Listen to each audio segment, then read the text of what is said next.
ఈ రోజున వాళ్ళ అధికారంలోకి వచ్చిన తరువాత టీటీడీ పాలక మండళ్ల తీరు ఏ స్థాయికి దిగజారిపోయింది అనడానికి నిదర్శనం మలమూత్రాల మధ్యన, అక్కడ తీరులు గాంధీ బాటళ్ల మధ్యన, తాగుబోతుల మధ్యన శ్రీ మహావిష్ణువు విగ్రహం దిక్కు లేకుండా ఉండేటువంటి పరిస్థితి ఇక్కడ దాపురించింది.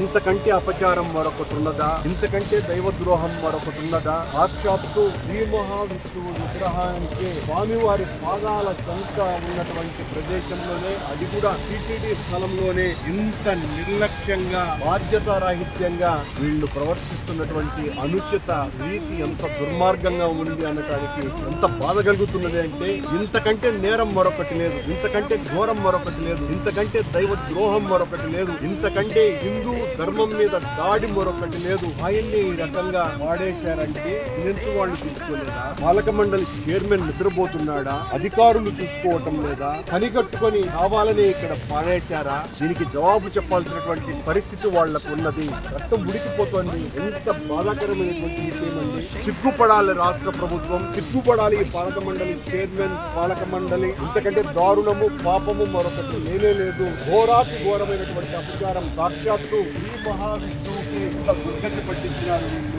ఏం మాట్లాడాలో కూడా అర్థం కానటువంటి పరిస్థితి. ఘోరాతి ఘోరమైనటువంటి అపచారం ఇది. దీన్ని తీవ్రంగా మొత్తం హిందూ సంఘాలన్నీ కూడా ఖండించవలసినటువంటి అవసరం ఉన్నది.